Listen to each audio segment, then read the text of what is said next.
So for this video, we're going to be talking about active hyperslides.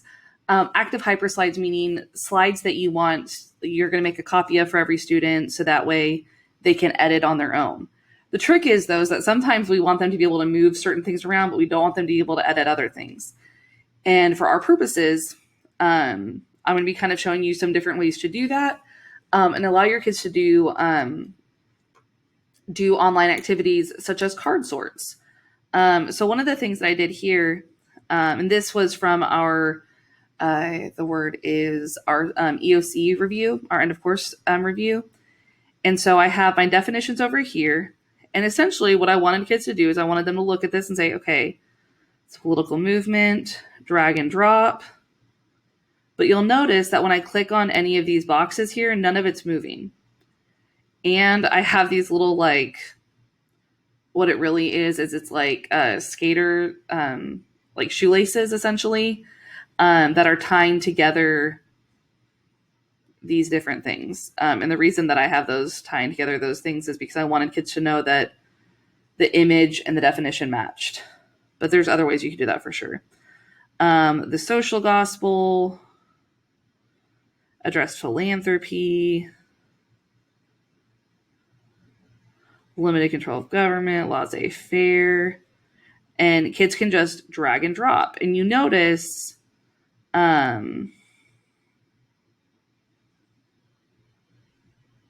yes. And you notice as I drag and drop, like I said, other stuff isn't moving. It's not, I can't just like grab any of this, but the stuff on the outside over here in this space, I could. Okay. Well, now it says I want to do images. Well, now there's images over here. So let's look. Oh, goodness. I'm going to drag this little arrow down here. Okay, so progressive movement. Okay, laissez-faire, we said that was a hands-off the government situation. So that's going to drag and drop here. Social gospel, standard of trust, standard oil trust right there. Political machine, Tammany Hall. I'm going to look at labor unions.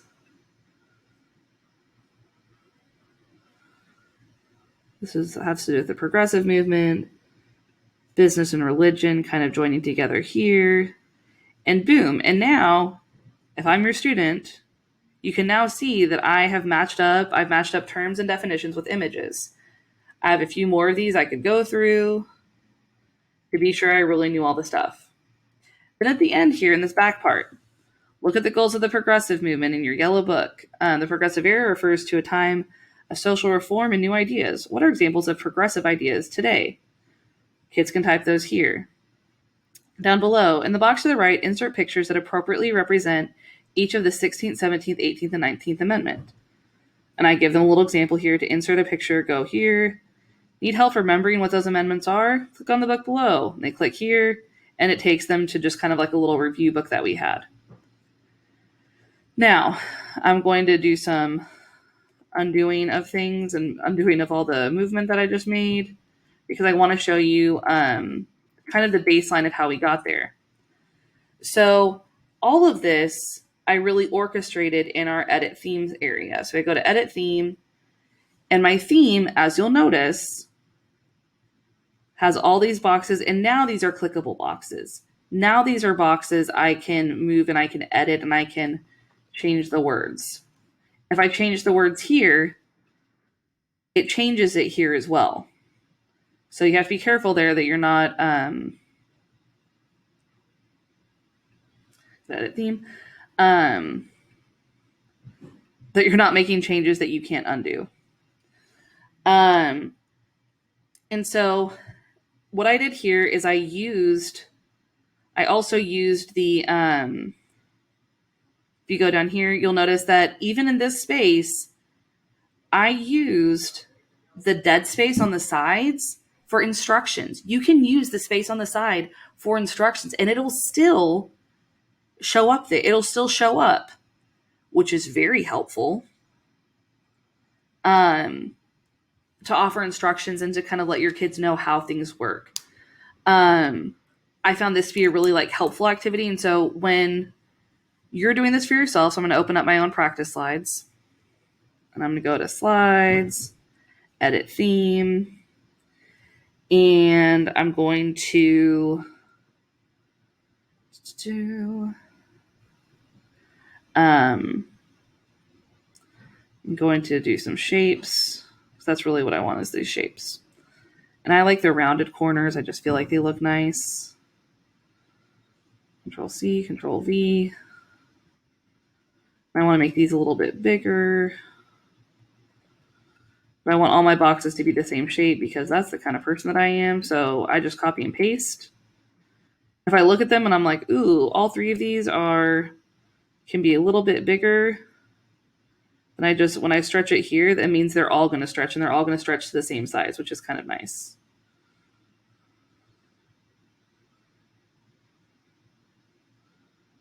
Okay. So now that I have my first row, honestly, Control C, Control V, these match up.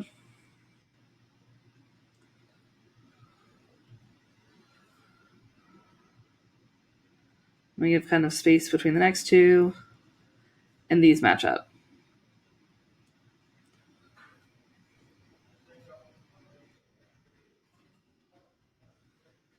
And now that I've done that, I have the squares ready. Maybe I have here for terms and definitions. And then over here I have the image, and I recommend fixing the fonts and things. Then down here, I'm going to grab a text box, word, and then I would just copy and paste however you format that word. You want to make it the same on all of them. The next element is going to be like adding the images and finding those. The trick is that when I did my definitions, I tried to make sure that the box that I made, there was no box that was bigger than this. So it could fit literally under the word. That way kids could still see the word on top, and then they see this below with the definition.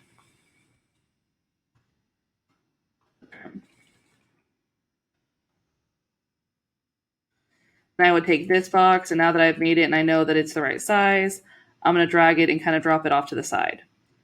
That way, when it makes its own copy for kids, they have all that off to the side.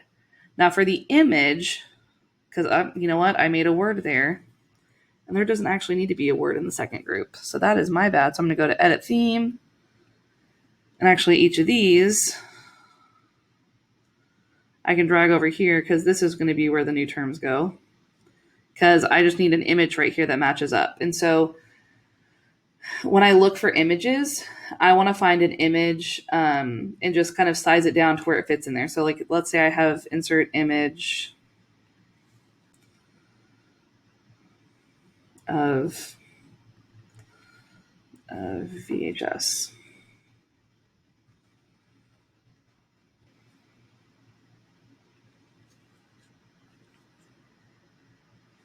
Well, this VHS is really big, so I'm going to edit it down,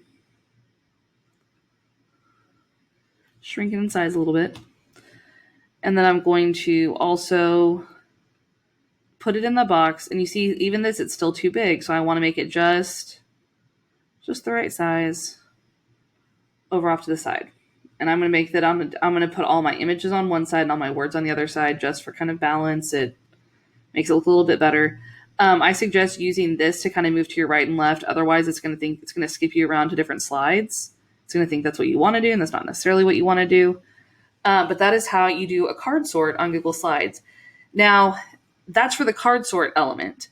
If you want to add reflective questions at the end, you go into, so let's say I want to add reflective questions at the end. I'm going to go back to Edit Theme. I'm going to go into here, and I'm going to say reflective. I'm going to create a text box that says reflective questions. And then, grow this, make this a little bit bigger. I did that by clicking Control Shift and the period button. That just makes your letters bigger. And then what I'm going to do is I'm going to go into click on the text box again, and I'm going to insert a placeholder, a body text placeholder right here. So maybe that's like how you do your reflective questions, and you just say, actually, I don't like that for that. I want maybe a subtitle placeholder. But now, if you change the font here, it'll change it for them too. Typically, what mine looked like and what you kind of saw was mine had the question on the left, and then on the right, I had the body paragraph that it would set up. And what it looks like to the kids is it just looks like this. You just click to add text. So they know that that's where they're supposed to insert text. So even though it shows you the like the bulleted thing, that's not what the kids will see. The kids will just say, click here to add text, and they know that they're supposed to write there. So it's kind of helpful. Well, I hope that was helpful for you. Me signing off.